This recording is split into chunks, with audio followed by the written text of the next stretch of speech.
In a post-apocalyptic future, Mallory hears a message on the radio about a safe shelter where everyone is welcome. She gathers her two nameless kids and with a very serious tone, she announces that they'll take a boat down the river, so it's very important for the children to never take off their blindfolds or they'll die. Then she grabs a box with their pet birds and the group leaves their home, using a string trail to reach the boat without seeing. This all started 5 years ago. Mallory is a pregnant artist who is getting a visit from her sister Jessica. While they chat, they don't pay much attention to the TV newscast reporting on unexplained mass self-deletions that started in Siberia and are now spreading across Europe. Afterward, the sisters go to the hospital for Mallory's appointment. The baby checkup goes well, and on their way out, Mallory and Jess notice a woman acting erratic and her head getting hurt against the glass window. It's only worse when they go outside. Total chaos has taken over the streets, with people running in panic, crashing their cars, and finding anything useful that can help them self-delete. It seems that whatever was affecting people in Europe has arrived in the USA. Scared, the sisters rush to their car and try to drive away, but suddenly Jessica's eyes turn a weird color and she begins driving frantically, ignoring Mallory's pleas to slow down.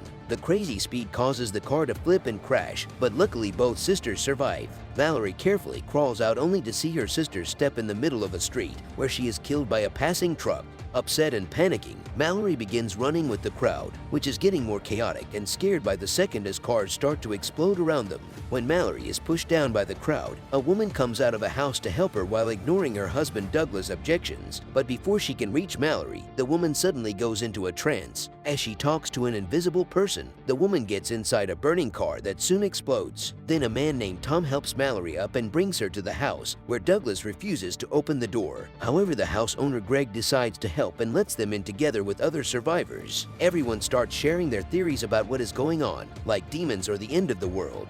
But nobody has a proven explanation. Only one thing is for sure, looking at the entity forces people to self-delete. A couple manages to call their son and hears he is in trouble, so they leave the house to find him regardless of the danger. The TV newscast also shows that the phenomenon is spreading through the whole world, but soon all signals go out so there's no more programming or phone calls. Then the remaining survivors decide to cover all the windows to prevent anyone from looking outside. In present day, Mallory and the kids have been on the river for 6 hours. She never stops making attempts to contact people over the radio and keeps everyone covered with a blanket. She also regularly checks on the birds in the box. When the birds start getting nervous, Mallory can hear the entity whispering her name and tries her best to ignore it. Back in the past, the group suddenly hears a knock. It's a survivor called Olympia, who begs for help because she's pregnant. Douglas is against letting more people in, but Mallory calls him heartless and they decide to let her in. Mallory grabs a rifle just in case and everyone closes their eyes until they're sure Olympia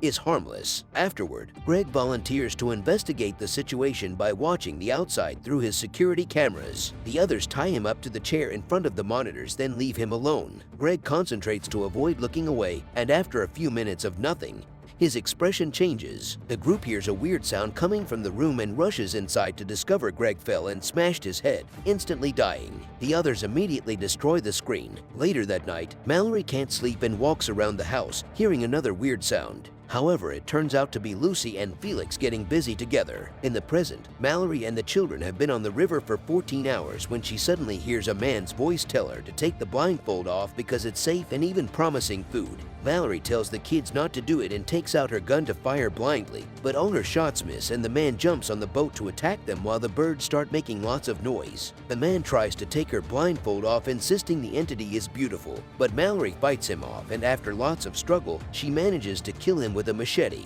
Back in the past, the group is starting to run out of food, and it's clear by now that help won't be coming. Mallory, Tom, Douglas, Lucy, and Charlie volunteer to go to the supermarket, hoping there's safety in numbers. They paint and cover the windows to avoid even glancing outside, and then use the GPS to guide them through the streets, where they keep bumping against abandoned cars and dozens of dead bodies. As they drive around every obstacle, the GPS detects something surrounding the car. They can see a shadow shaking the car with a whooshing sound, so they begin driving faster in panic. The noises and the shaking get worse by the second, but eventually the GPS announces they have made it to the supermarket, so they rush inside and don't take the blindfolds off until they have covered all the windows. The group splits and starts gathering all kinds of supplies like food, but also things for the babies. Mallory finds some birds and decides to take them as well. Douglas thinks they should stay here, but Mallory scolds him and points out it would be heartless to abandon those in the house. Suddenly, the group hears someone knocking on a door, and Charlie recognizes a familiar voice. It's his coworker, who accidentally got stuck in the freezer and is begging to be let out. The group isn't sure of trusting him and opens the door just a little bit to check, causing the birds to go crazy and confirm the man is actually the entity trying to trick them. The man begins yelling the entity should be seen and pushes the door, so Charlie tackles him to send him back into the fridge, allowing the others to lock it again. Then blood begins coming out from under the door, confirming Charlie is dead. The group leaves while still hearing the guy's voice begging for freedom. That night in the house, the group hears what sounds like a car being driven away, so they rush into the garage, only to discover that Lucy and Felix have gone away with their only vehicle. In the present, Mallory finally takes a break after 24 hours of non-stop rowing. However, she's too worried about the kids and soon starts rowing again. But the boat accidentally bumps against a sunken truck. The boy falls out of the boat and Mallory catches him right before he drowns, only to lose their blanket and food in the process. Mallory tries her best to warm him up with a jacket and decides to stop the boat by a shore, where she tells the kids not to move while she goes looking for supplies. Then Mallory connects some string to the boat and explores the woods until she finds a building, where she starts gathering food and a new blanket. Her string can't go on for that long, so she ties it up to the furniture while she continues to investigate. Suddenly, she hears a noise and sees the string shaking before a shadow moves outside, so she immediately rushes out of the building, running through the forest as the entity begins whispering her name. Mallory blindingly shoots her gun just in case, which is heard by the little girl and makes her get off the boat to help.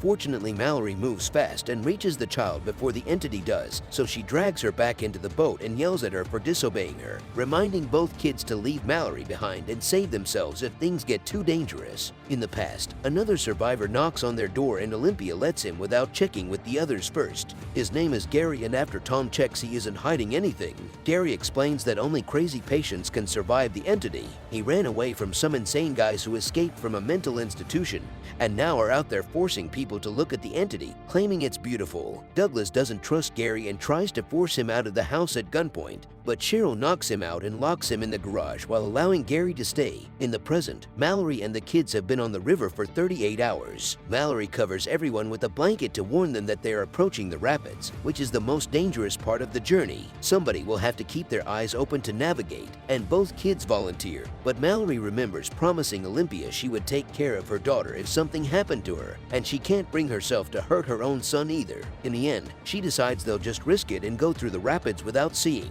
In the past, both Mallory and Olympia begin to go into labor at the same time. While Tom and Cheryl take the women upstairs to their room, Gary takes out a bunch of drawings of the horrifying creatures and starts making a new one, revealing he's actually one of the crazy people who escaped from the mental institution. Then he takes Mallory's birds and puts them in the fridge before tearing the papers off the windows, which Douglas sees from afar. When Tom comes down and finds the drawings, Gary immediately knocks him out.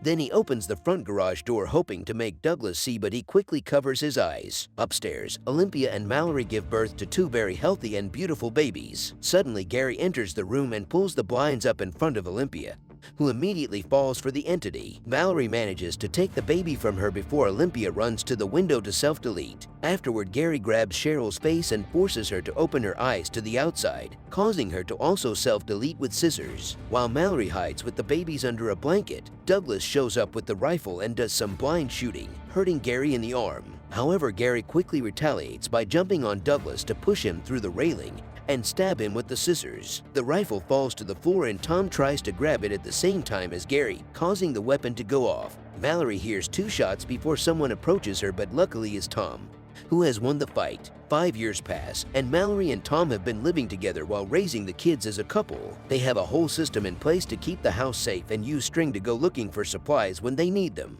One afternoon, Mallory is out on a supply run when she hears some cars driving nearby. She waits for them to leave and rushes back to the house to tell Tom about it, so they agree they won't go out alone anymore. That night, the two receive a radio transmission saying there's a safe compound with plenty of supplies and food down the river. The voice on the radio even gives them instructions, which Tom writes down on a map. Apparently, seeing will be required to cross the rapids, and the voice recommends following the sound of the forest birds because they can tell when the entity is around. Tom wants to go to the compound, but Mallory refuses because she thinks it's a trap. Sometime later, while the family goes out to look for supplies together, they hear the cars again, so Tom goes to distract them while Mallory and the kids get out safely. The drivers are a group of insane people who ask Tom to look at the entity, and when they notice Mallory and the kids, Tom opens fire on them. He manages to kill a few of them, but they shoot back at him, so if Tom wants to save his family, he has no choice but to take off the blindfold to shoot with a better aim. After killing them in seconds, Tom sees the entity and self-deletes. Mallory has a breakdown over her loss and decides it's time to leave for the shelter after all. Now it's been 42 hours on the river and the group is approaching the rapids pretty quickly.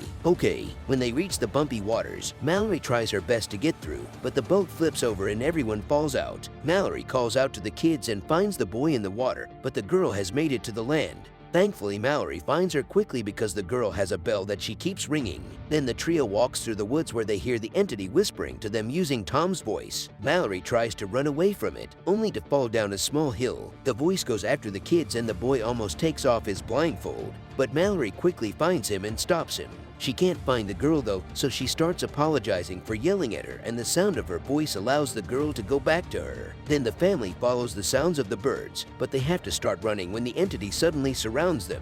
They fall a couple of times, but eventually they make it to the compound and the door is open before the entity can reach them. Inside the compound, Mallory's eyes are checked and soon everyone is cleared to stay. They meet the voice from the radio and Mallory discovers that the compound is a school for the blind filled with survivors, but also birds, who work as an alarm. Now they can finally begin living properly. Mallory decides to name the kids. The girl is called Olympia after her mother, and the boy is named after Tom. Then Mallory opens her box and frees the birds to be with the others in the sanctuary.